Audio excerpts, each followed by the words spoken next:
بسم اللہ الرحمن الرحیم۔ تفہیم القرآن،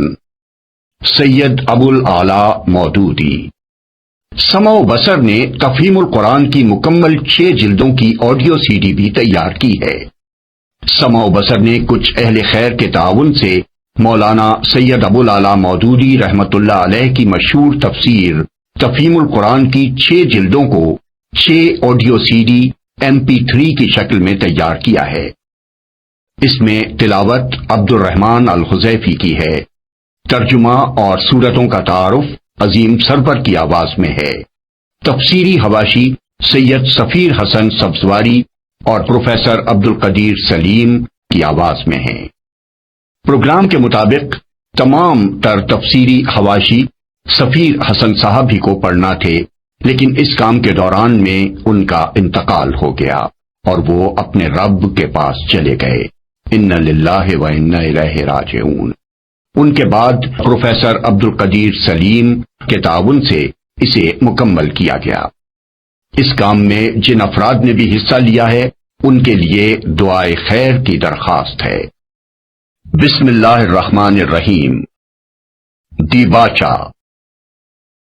قرآن مجید کے ترجمہ و تفسیر پر ہماری زبان میں اب تک اتنا کام ہو چکا ہے کہ اب کسی شخص کا محض برکت و سعادت کی خاطر ایک نیا ترجمہ یا ایک نئی تفسیر شائع کر دینا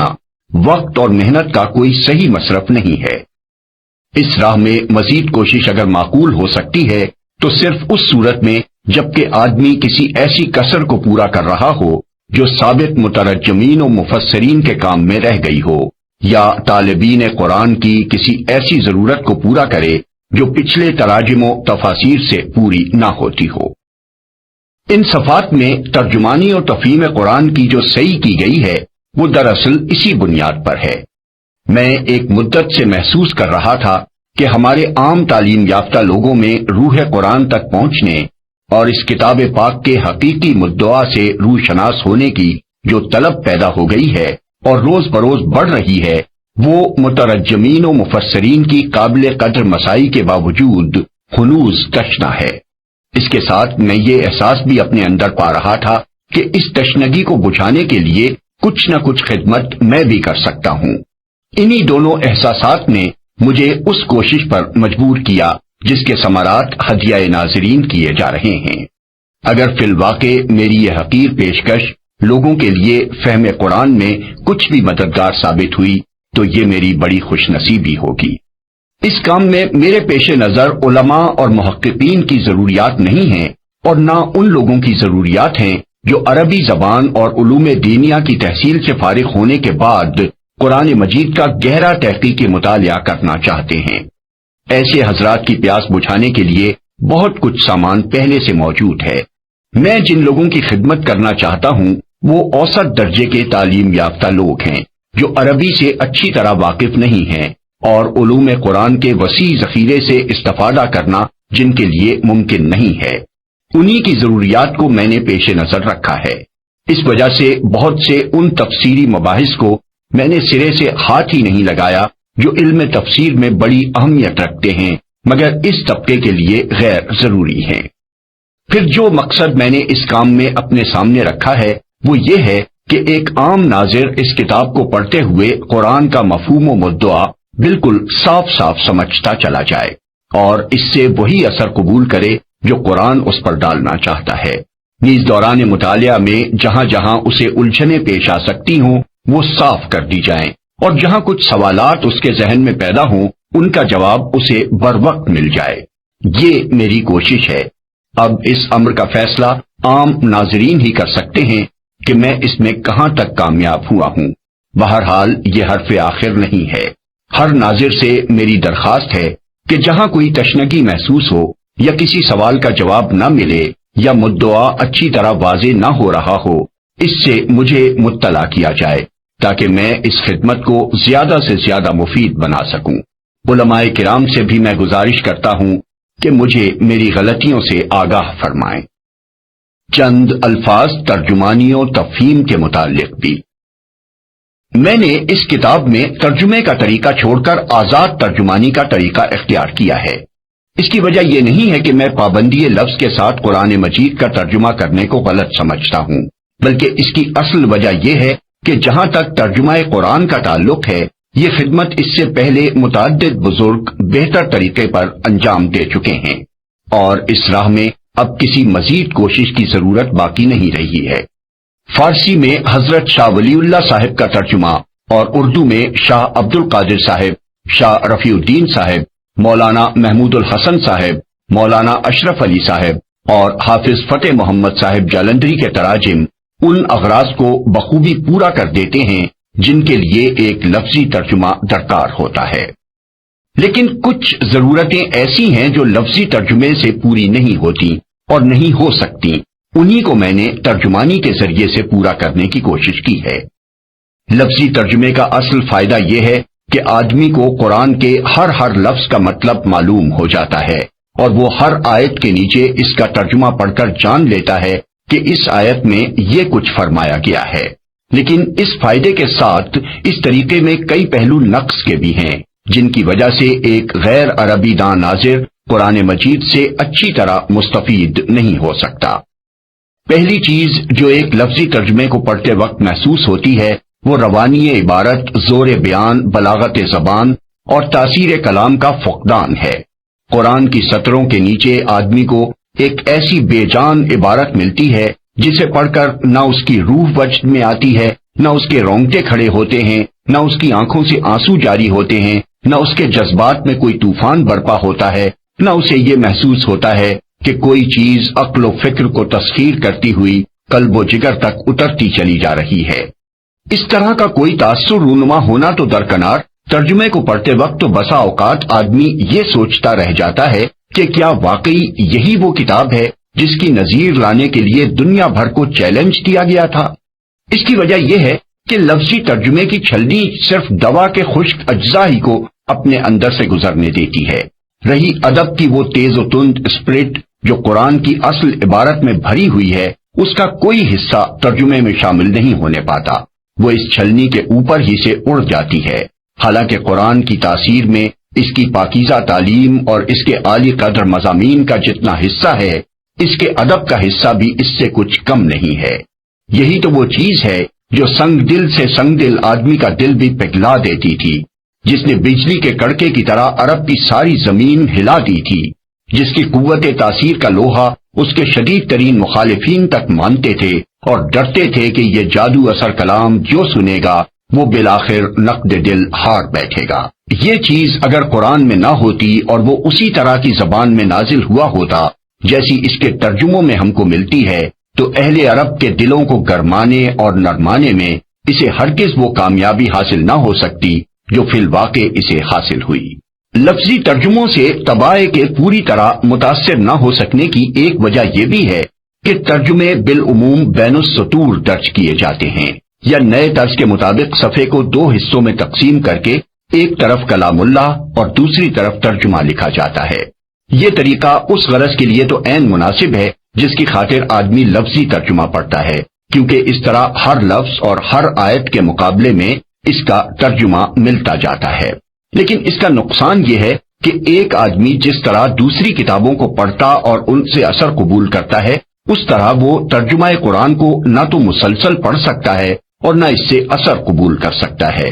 کیونکہ بار بار ایک اجنبی زبان کی عبارت اس کے مطالعے کی راہ میں حائل ہوتی رہتی ہے۔ انگریزی ترجموں میں اس سے بھی زیادہ بے اثری پیدا کرنے کا ایک سبب یہ ہے کہ بائبل کے ترجمے کی پیروی میں قرآن کی ہر آیت کا ترجمہ الگ الگ نمبر وار درج کیا جاتا ہے۔ آپ کسی بہتر سے بہتر مضمون کو لے کر ذرا اس کے فقرے کو الگ کر دیجئے اور اوپر نیچے نمبر وار لکھ کر اسے پڑھیے، آپ کو خود محسوس ہو جائے گا کہ مربوط اور مسلسل عبارت سے جو اثر آپ کے ذہن پر پڑتا تھا، اس سے آدھا اثر بھی ان جدا جدا فکروں کے پڑھنے سے نہیں پڑتا۔ ایک اور وجہ اور بڑی اہم وجہ لفظی ترجمے کے غیر مؤثر ہونے کی یہ ہے کہ قرآن کا طرز بیان تحریری نہیں بلکہ تقریری ہے۔ اگر اس کو منتقل کرتے وقت تقریر کی زبان کو تحریر کی زبان میں تبدیل نہ کیا جائے اور جوں کا تو اس کا ترجمہ کر ڈالا جائے تو ساری عبارت غیر مربوط ہو کر رہ جاتی ہے۔ یہ تو سب کو معلوم ہے کہ قرآن مجید ابتداً لکھے ہوئے رسالوں کی شکل میں شائع نہیں کیا گیا تھا، بلکہ دعوت اسلامی کے سلسلے میں حسب موقع و ضرورت ایک تقریر نبی صلی اللہ علیہ وسلم پر نازل کی جاتی تھی اور آپ اسے ایک خطبے کی شکل میں لوگوں کو سناتے تھے۔ تقریر کی زبان اور تحریر کی زبان میں فطرتاً بہت بڑا فرق ہوتا ہے۔ مثلا تحریر میں ایک شبہ کو بیان کر کے اسے رفع کیا جاتا ہے، مگر تقریر میں شبہ کرنے والے خود سامنے موجود ہوتے ہیں، اس لیے بسا اوقات یہ کہنے کی ضرورت ہی پیش نہیں آتی کہ لوگ ایسا کہتے ہیں، بلکہ مقرر آمد سخن ہی میں ایک فقرہ ایسا کہہ جاتا ہے جو ان کے شبہ کا جواب ہوتا ہے۔ تحریر میں سلسلہ کلام سے الگ مگر اس سے قریبی تعلق رکھنے والی کوئی بات کہنی ہو تو اس کو جملہ معترضہ کے طور پر کسی نہ کسی عبارت سے جدا کر کے لکھا جاتا ہے تاکہ ربط کلام ٹوٹنے نہ پائے، لیکن تقریر میں صرف لہجہ اور طرز خطاب بدل کر ایک مقرر بڑے بڑے جملہ ہائے معترضہ بولتا چلا جاتا ہے اور کوئی بے ربطی محسوس نہیں ہوتی۔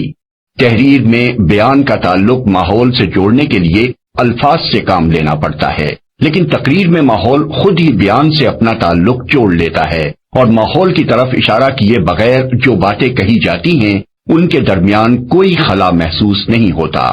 تقریر میں متکلم اور مخاطب بار بار بدلتے ہیں۔ مقرر اپنے زور کلام میں موقع و محل کے لحاظ سے کبھی ایک ہی گروہ کا ذکر بصیغہ غائب کرتا ہے اور کبھی اسے حاضر سمجھ کر براہ راست خطاب کرتا ہے، کبھی واحد کا صیغہ بولتا ہے اور کبھی جمع کے صیغے استعمال کرنے لگتا ہے، کبھی متکلم وہ خود ہوتا ہے، کبھی کسی گروہ کی طرف سے بولتا ہے، کبھی کسی بالائی طاقت کی نمائندگی کرنے لگتا ہے اور کبھی وہ بالائی طاقت خود اس کی زبان سے بولنے لگتی ہے۔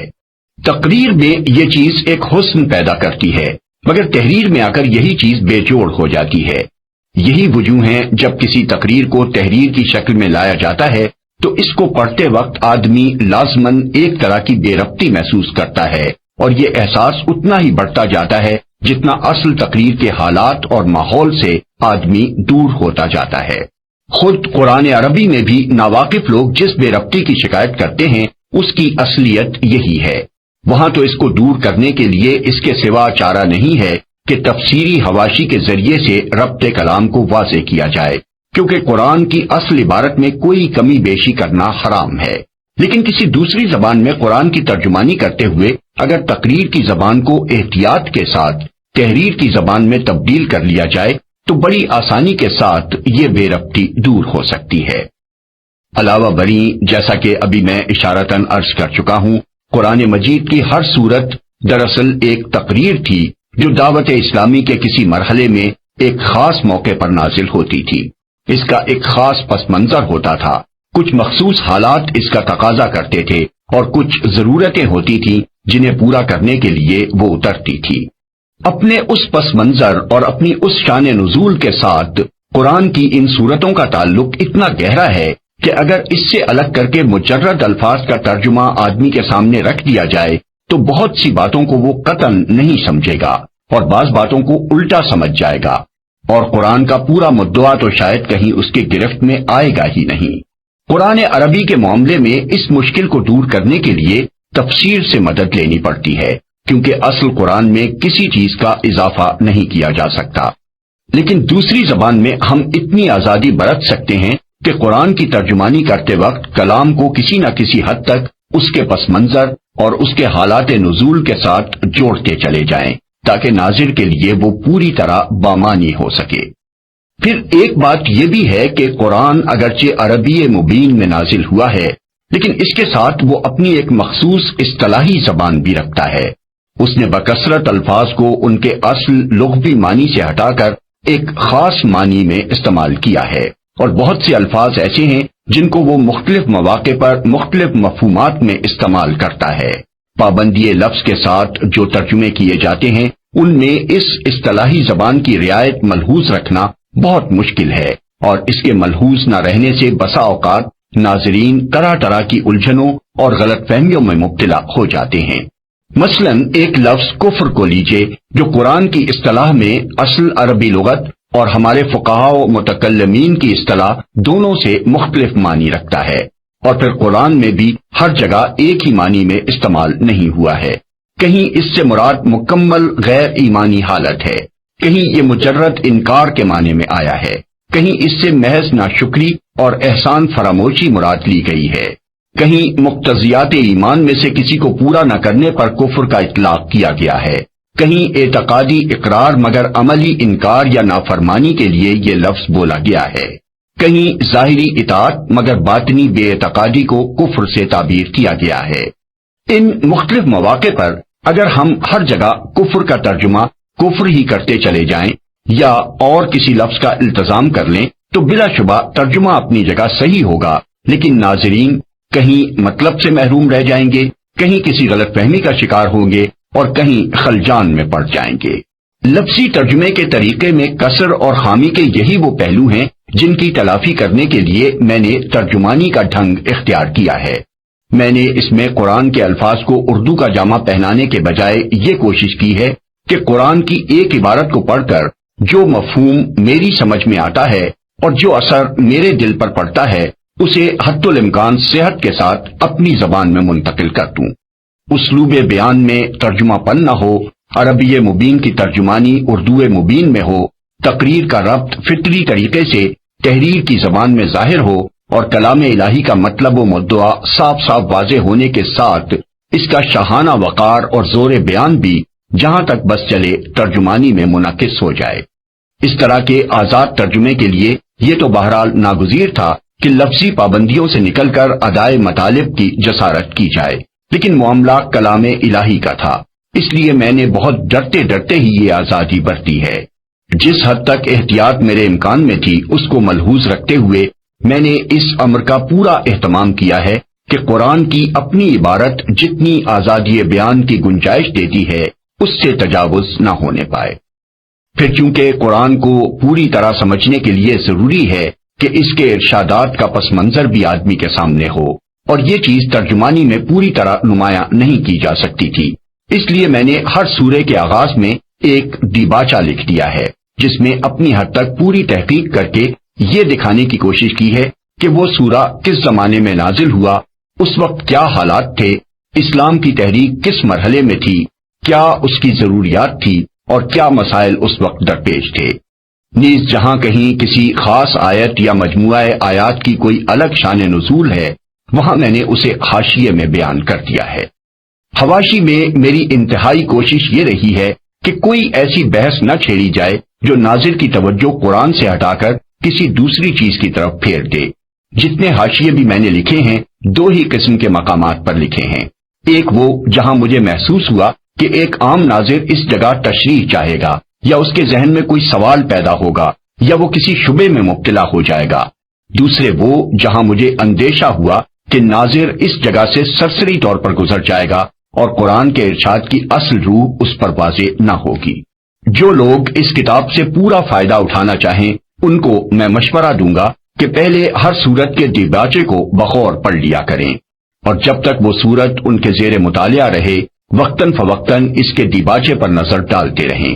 پھر روزانہ قرآن مجید کا جتنا حصہ وہ معمولاً پڑھتے ہوں اس کی ایک ایک آیت کا لفظی ترجمہ پہلے پڑھ لیں۔ اس غرض کے لیے فارسی، اردو، انگریزی تراجم میں سے جس کو وہ چاہیں منتخب کر سکتے ہیں۔ اس کے بعد تفہیم القرآن کی ترجمانی کو حواشی کی طرف توجہ کیے بغیر مسلسل ایک عبارت کے طور پر پڑھیں تاکہ قرآن کے اس حصے کا پورا مضمون بیک وقت ان کے سامنے آ جائے۔ پھر ایک ایک آیت کو تفصیل کے ساتھ سمجھنے کے لیے حواشی کا مطالعہ کریں۔ اس طرح پڑھنے سے مجھے توقع ہے کہ ایک عام ناظر کو قرآن مجید کی عالمانہ واقفیت نہ صحیح عامیانہ واقفیت انشاءاللہ بخوبی حاصل ہو جائے گی۔ اس کتاب کو میں نے محرم 1361 ہجری یعنی فروری 1942 میں شروع کیا تھا۔ 5 سال سے زیادہ مدت تک اس کا سلسلہ جاری رہا، یہاں تک کہ سورہ یوسف کے آخر تک ترجمانی اور تفہیم تیار ہو گئی۔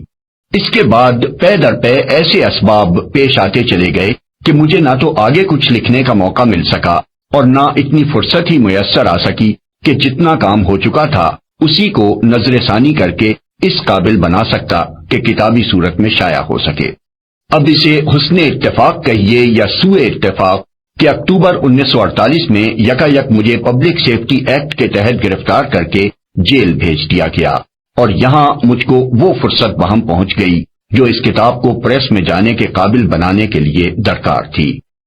میں خدا سے دعا کرتا ہوں کہ جس غرض کے لیے میں نے یہ محنت کی ہے وہ پوری ہو، اور یہ کتاب قرآن مجید کے فہم میں بندگان خدا کے لیے واقعی کچھ مددگار ثابت ہو سکے۔ وما توفیقی الا باللہ العلی العظیم۔ نیو سینٹرل جیل، ملتان، 17 ذی-القعدہ 1368 ہجری، 11 ستمبر 1949۔ ابو العال۔ بسم اللہ